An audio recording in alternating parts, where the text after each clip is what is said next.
There is an element that is missing in our current day Christianity from the perspective of what it really means to seek God for this matter of revival, for an awakening that can affect our nation or turn our nation back to God, in that sense.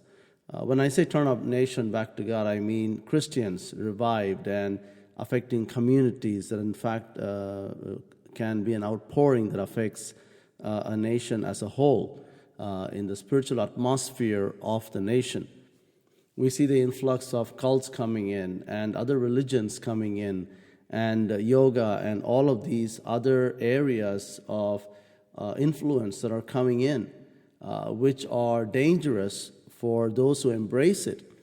And unknowingly, it's something that's promoted as something that is good for anyone to try in that sense. But it has a spirit behind it, especially the yoga is a spirit of the Hinduism that is permeating through these kind of practices. Even those who may not be necessarily practicing that religion, nevertheless are opening up doors in their lives to these evil spirits that can come in and influence them. But when you think about all of these areas, there's the area that is missing today is this matter of the spiritual nature of where we are today and the need for revival in the lives of God's people. The spiritual warfare aspect of it, and that is sadly missing. And if we don't realize the spiritual nature of what we are faced against, then we will never have revival.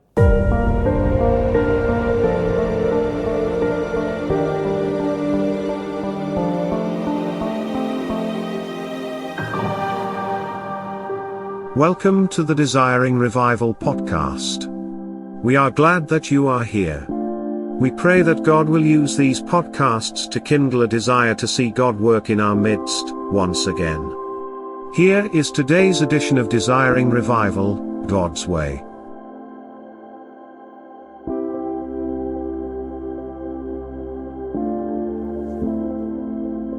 In Ephesians chapter 6 and verse number 12, the Apostle Paul writes a sobering statement. He writes saying, "For we wrestle not against flesh and blood, but against principalities, against powers, against the rulers of the darkness of this world, against spiritual wickedness in high places." When we think about the Apostle Paul, who was greatly used of God and saw great things done for God, we would think that he would have a secret to say, here's how to be successful. Here's 5 steps to be a great Christian. Or here's 10 steps to accomplish and to live this victorious life. No, the Spirit of God inspired the Apostle Paul to write epistles upon epistles to contend for the faith, or to give instructions upon instructions and teachings of what it meant to live the Christian life and to thrive in the Christian life. And we see not only from the Apostle Paul, but also from Peter and John and all of these disciples. So when we think about the nature of an awakening, it's not an easy matter. For God it is easy, yes, to send an outpouring of the Spirit of God like He did in the book of Acts. But for us to realize the gravity of the situation of what we're faced against and the need to seek God for only what God can do is not a matter of saying, hey, I think here's what the answer is to our problems, and to get more church members or to get more people renewed in their spirit, or communities to be affected by the Spirit of God. And we can look at it in a way that does not apply this principle that the Apostle Paul is talking about. He says that we wrestle not against flesh and blood, against people. Today sometimes we feel like if we pass these immigration laws, then we'll be safer. If we pass these other laws, then we'll be okay. If you have enough people voting for a president to be elected, then we'll be okay. If only we didn't have these people who are terrorists who are coming in and wanting to destroy our land, then it will be okay. Now, obviously, we understand that laws have to be upheld, and things that will protect us have to be accomplished and done. And God has given the government as an authority to enforce these kind of things, and it's ordained of God. We understand that. But sometimes we can put our dependence upon what we can do or what our government can do, rather than understanding in this matter of spiritual revival, it is not something that flesh and blood can accomplish. It is not something that once we schedule a meeting for a week, we can accomplish it. It is not something that we can say that here's some big guy who comes and he's popular and everybody likes him, and because he's coming, we can have quote-unquote revival. The Apostle Paul makes a statement that we wrestle not, this matter of wrestling, something that would have been a contest, as it were, of one trying to win over the other. Sweat and blood and all of these things that's involved in this contest, as it were. But this is not just a physical contest for a medal, but this is a spiritual contest of eternal ramifications. Andrew here says this quote, and here he says, Andrew Gee, he says, God's program for reviving his people is definite and clear. First, Elijah repaired the altar of Jehovah that was thrown down. That is the place to begin. All the ruin that sin has wrought must be cleared away by confession. Things must be made right with God. Restitution must be made where it is due. Unless this is done definitely and thoroughly, praying for revival or reviving is vain. Prayer for reviving is vain. Too many are praying today without repairing the altar by confession of sin, without digging a trench of separation from the world, and without a surrender that is even unto death. No wonder such prayer is fruitless. We see today many pockets of sincere people and who are seeking God for revival and praying for revival. Now that is needed and that is good, but I truly believe that we have to examine ourselves in what our dependence is on. Do we depend on what we can accomplish? We have our programs. We have our order of services. We have our choirs. We have our worship leaders, and we have our tracks with the 5-step plan of salvation or sinner's prayer or whatever it may be. We have all of these trinkets or frills that we've added on to the gospel and said that as long as we can do more of this, that means we're having a revival. Well, sadly, that has not been the case in the past 50 years, that we've not seen God work in the way that He had promised to work.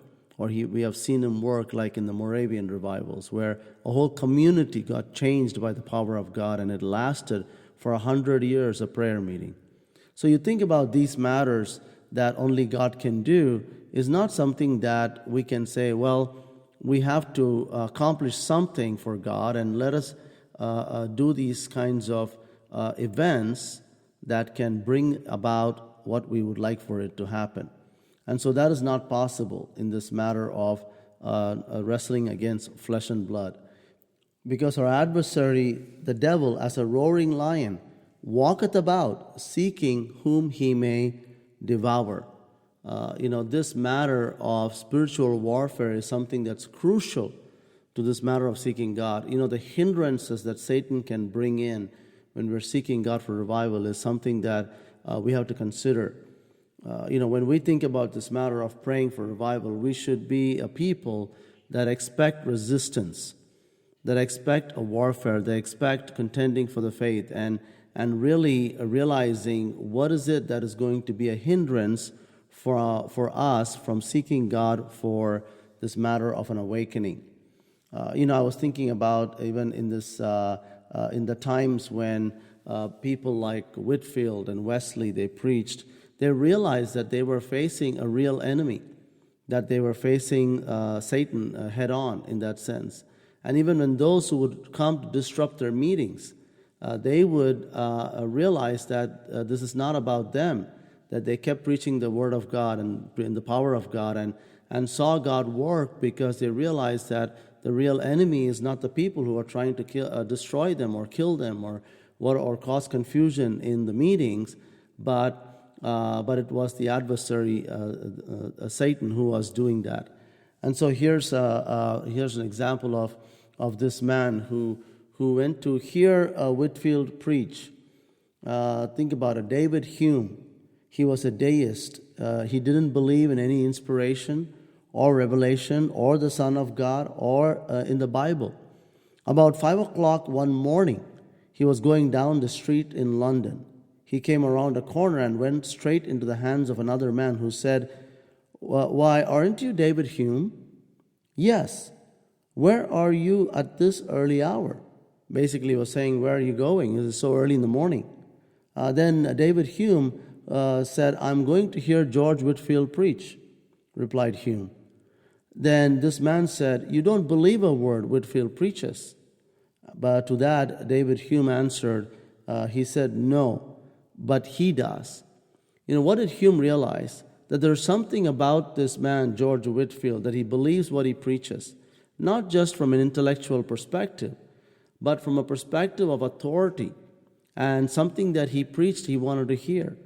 And even when George Whitefield would face a man like a person who doesn't believe in the Bible in that sense, and preach the gospel and see God break them down, and he realized that it was not his preaching that made it happen. It was the power of God coming upon him that broke the hearts of the hearers.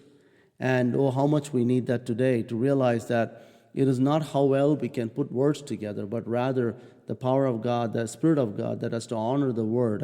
And he can only do that when we realize that we have to be a pure people, a people who have a desire to see God work in that way. And we can think of many instances. Think about this other time of awakening that happened in 1859, the Ulster revival. Edwin Orr noted that this revival made a greater impact on Ireland than anything known since Patrick brought Christianity there. Through the work of God in the hearts of 4 new converts who were moved to seek God in prayer, 100,000 souls came to Christ in 1 year. This is the extraordinary story of this stirring, reviving, and outpouring of the Spirit of God that came to be known as the 1859 Ulster Revival. And, before this revival, there was little to encourage genuine believers who had prayed and labored hard for many years with little result or change to the spiritual condition.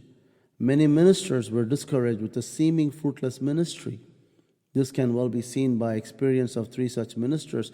And so many of them, of course, he goes on to talk about some of their comments, but many of them were so grieved at what was happening that people had no interest in the scriptures or in the things of God. They were discouraged, and it was a disappointment to them year after year, and there's no fruit, no outpouring of the Spirit.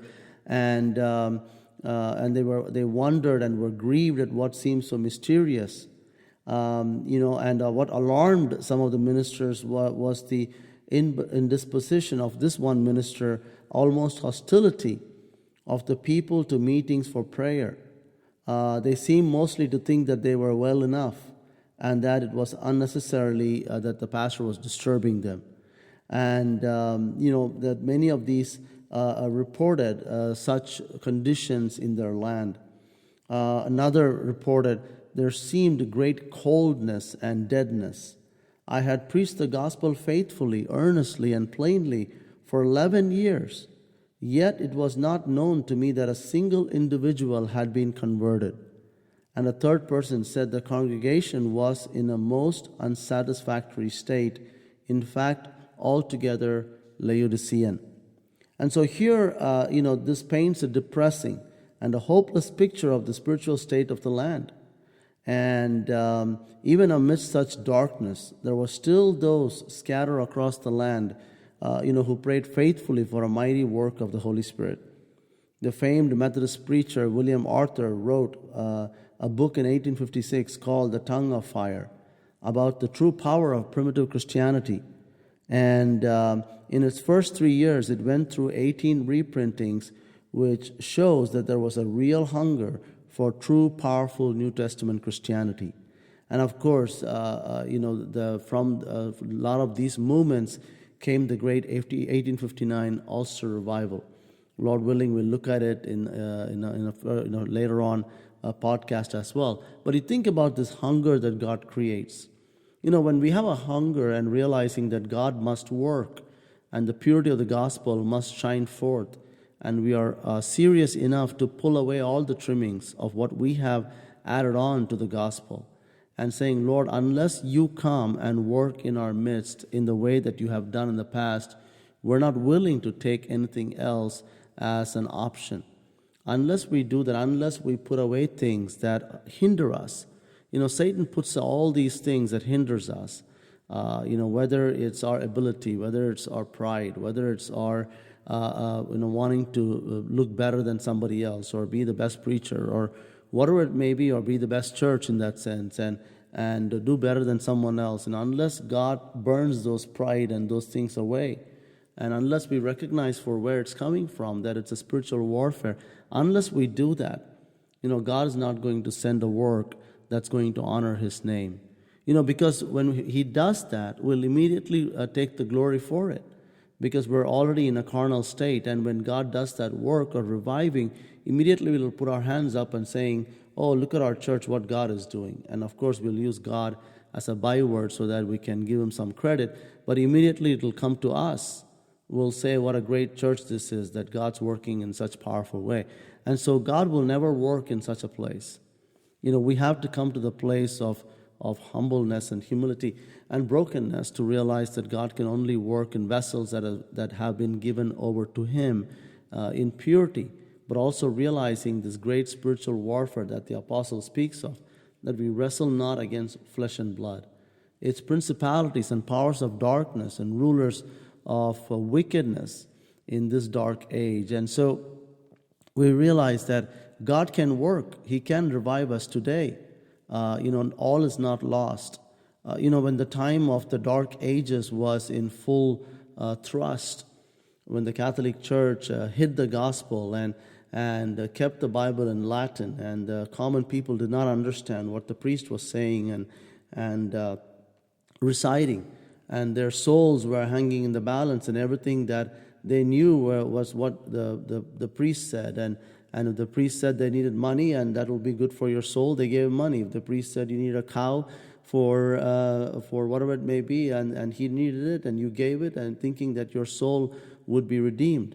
And so it was a very dark time in that part of the world. But then when God sent that work of the Reformation, of reviving work and awakening people like John Wycliffe and William Tyndale and Martin Luther and many others, John Calvin, and many others who God opened their understanding and revived them and brought it to pass. And we really see God breaking through such darkness. Today we can look around us and say that, well, we're living in dark times. We're living in dark days. But where are we from our relationship to God to say, no matter how the time is, no matter how dark it is, the world has seen darker times, and even in Noah's day. But let us seek God for the outpouring of the Spirit of God that He promises to give. But let us do it in light of the fact that we are facing a spiritual enemy, Satan, the adversary.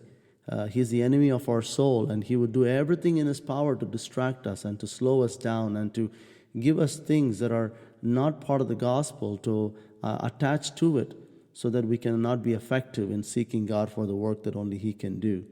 I think about Hugh C. McCulloch. Here, this is what he states, and I quote, "The time factor in prayer is very important. In the exercise of prayer, God is not tied to our clocks. Neither is He at the other end of the phone to receive and answer our 2-minute calls. It takes time to know the mind of God, to shut out the material things of earth, and to be wholly abandoned. This abandonment of ourselves to God, it takes time. It takes time to get to know God. It takes time to understand what are things in our lives that we have given to, that Satan has put as a hindrance that we're not even aware of. We may have been doing it for 10, 15, 20 years thinking that that's the right way to do it, and not even realizing that this is something that we've added on to what God has said for us to do. May God help us in this matter of reviving His church and changing us into the image of His Son, but also through that process, giving us an understanding and awareness that we are faced with an enemy who is far greater than us, but he has been conquered, that we can resist him on the ground of the blood of Christ and gain the victory and see God work in our midst once again.